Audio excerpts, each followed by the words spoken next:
Hey, what's up guys, it's Crypto Clutch here. I'm going to quickly do a quick little tutorial on how to flash your L3 boards from the virus. So I got this off of another YouTuber. If you look up the L3 virus SD card removal, I'm sure you'll see his video before mine, but this is just kind of a more, it's more in-depth version of it. So I also have this, different solution than what he did. So basically what you do is you need these little capacitors right here. Oh, not capacitor, resistors, sorry. And it can be anywhere from 1 kilo ohm to 50 kilo ohms. And like if you have a Radio Shack still, or like you can order them off Amazon. I'll have a link down below to Amazon if you want to wait, or you can go to Radio Shack and get them that day. Either way, they're really cheap. I think these are like, I think it was like $1 or something like that for like 5 of them at Radio Shack. I got this little bundle of all these alligator clips from Northern Tool, but I'm sure there's other places that have them and they work just fine. Those were like $5. And then you're gonna need, I have a 32 gigabyte SSD. Sorry, it's a micro SSD. It has to be that, or SD card. Now, a lot of them will come with these adapters in case your laptop or whatever doesn't have a micro SD port. Like my laptop right here, it does have the micro SD port, so I don't have to worry about that. But basically what you're gonna do is you're just gonna use Blina Etcher, which looks like, if we come over here, it looks like this. So you just flash from file. You're gonna want to download, let's see, if you go to downloads, you're gonna want to download, where I'll have it in the description, but it's called, where is it? I know I downloaded it on here. It doesn't matter, but this is what the file will look like. It's the L3 SD card recovery NAND. So once you're in there, you'll select that, and then if I put an SSD card in there, you'll select your SD card and then you flash it, and then that's going to be what's on this SD card right there. You can only kind of see it, but I don't want to make this too long of a video. But basically you want to turn it on with it on like the second port in on the back, and then also the second port in on the back on this side. Now what I have, I just have the alligator, one side of the alligator clips wrapped around the that resistor on both sides, and then the other side goes to here just so it's easier. I tried without the resistor and it didn't do anything. At least I didn't think it did. It might still work without the resistor, but from my testing it didn't do anything. But this only matters if your thing will not flash with HiveOS directly on it. And if you had, obviously, if it has the virus on it, like, for sure, it will not, you can't just go straight to Hive on, because it won't work. Now, I definitely suggest going straight to Hive afterwards, and there's two ways you can do it. You can either flash another SD card that has Hive. Mine hasn't been working, which I don't understand why, but basically you just copy the files straight out. All right, real quick, so now that you have, I just turned this off and back on. Now that's flashing again, what you want to do is you want to cut your power supply off, and then once the lights all turn off, you just want to take off your alligator clips or unsolder your wire, depending on which method you're doing. Like I said, definitely alligator clips make it a lot easier. Take off your alligator clips, pull out this is still the virus. I like to call this the virus remover, but it's the official Bitmain NAND recovery. Why are you not coming out? Come on. One hand is so difficult. Okay, sorry.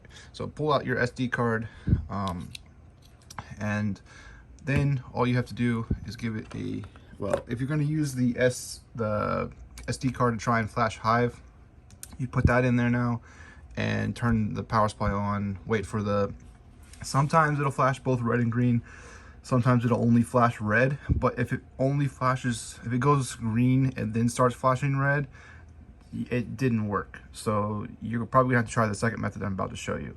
But what you want to do, if the first method doesn't work, of the SD card with Hive on it doesn't work, You're gonna want to plug an Ethernet cable in, and I'll show you what that looks like here in a second once this one comes up. So which I'll quickly show you. So you download, here we go. So this would have like a zip file name. You unzip it, and then you just literally copy and paste it onto your, like not the same one as the other one unless you only have like one to do, but I would make 2 different SD cards and flash it, copy that over to a second SD card. So that's all you have to do there.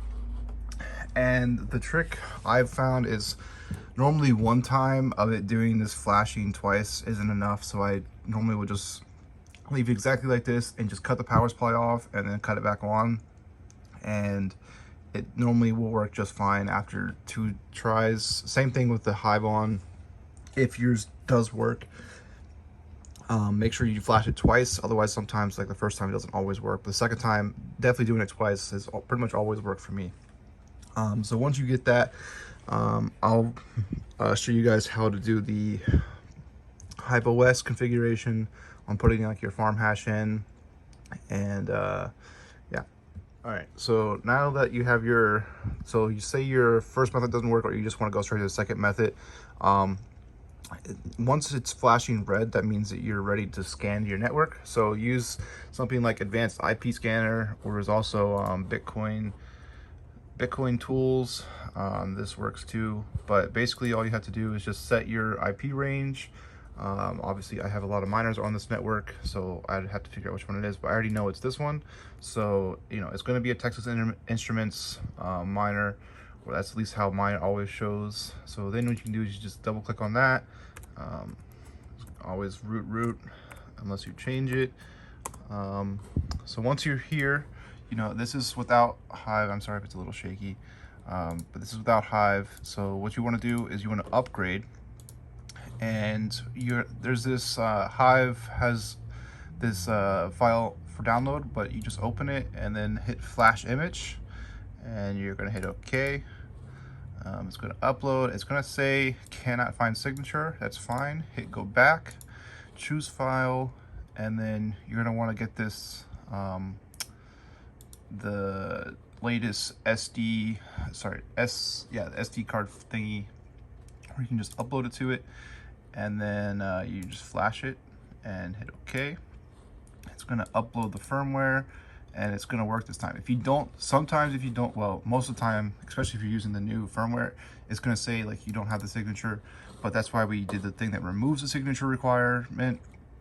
And then this will, yeah, see, upgrade succeeded, so it bypassed the thing.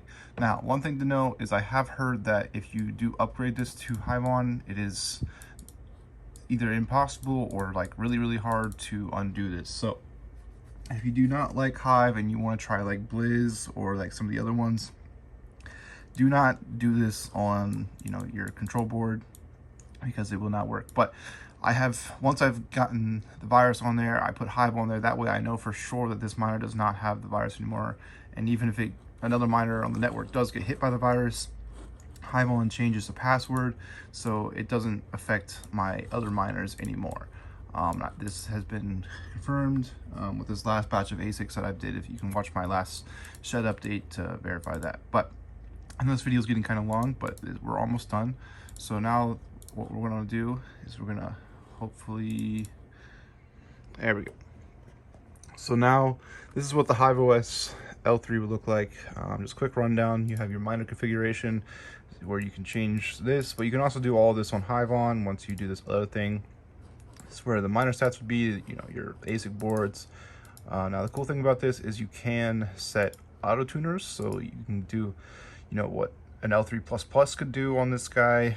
But I have found that with the undervolts and voltages, they're pretty aggressively undervolting it even at these settings, so it doesn't typically work that well. I would typically try and stay around this one or this one, but it's, you know, you guys miners, you can do whatever you want. Now there's also like this advanced settings where you can set each one and the voltage. If you're having issues with, you know, the voltage is too low, you can come in here and set Bitmain's default again, and, you know, it'll be just like running in a normal miner. It won't be undervolting, or you can just step it up a little bit, and but then you can also come down here and set each chain to a different voltage if it's just a certain chain that has the issue. You can obviously use the auto tuner to figure out what settings work, and then you just come over here to advanced and set those per chain. Obviously you can get, or you just just do that and hope that it works, because it's way easier, but sometimes it doesn't work. But that's not, so the next thing you want to do, sometimes it'll do that, you just have to refresh it. You want to go to HiveOS, and if you go to your Hive page, ignore my mess, so we got the L3 farm. What you want to do is you want to go to settings, and then once this loads, you want to copy this farm hash number, and then you want to go back to your miner page, and you want to paste that in there. Now obviously I have other ones that are in there, and then at the bottom there's a button that says apply, and it should hopefully work. I've been having a couple of them where they don't work, but it should give you like a little box that says like it applied successfully, and it should then show up on your Hive page. If it doesn't, just keep trying, reboot the miner, or whatever it takes. And yeah, there you go. Now you have a miner that you can manage on Hive and set all the different stuff through HiveOS. So I hope this guy, oh, there you go. So that's what it looks like if it successfully applied. It tells you clear as day, successfully applied. So now if I went over here to my workers and refresh this, if we look at online only, we have to find the one that's, yeah, this one. So this one is brand new with the rocket ship and needs a flight sheet. I'll just quickly show you how to do this in case you're new to Hive. So you can come right here. You can make this flight sheet. It'll tell you if you don't have it here. What you want to do is you'll click on here and you can set what pool you want, and obviously like what ASIC it is and all that stuff. You can select what region you want to mine to, and then you just simply select the rocket ship once you have that there, and it'll start mining for you. That's also where you set your wallet, so make sure you do that. And you can also do the same thing here. You just don't have the advanced controls like you did on the other one, I don't believe. Yeah, maybe you can in there, but I've never messed with that. But overclocking, you can set the presets in here and it'll do it for you. But yeah, that's how you do HiveOS L3s. I hope this helped you guys, and I hope it's not too long with my editing, but who knows. But if this helps you guys, leave a comment down below, and thanks. Peace out.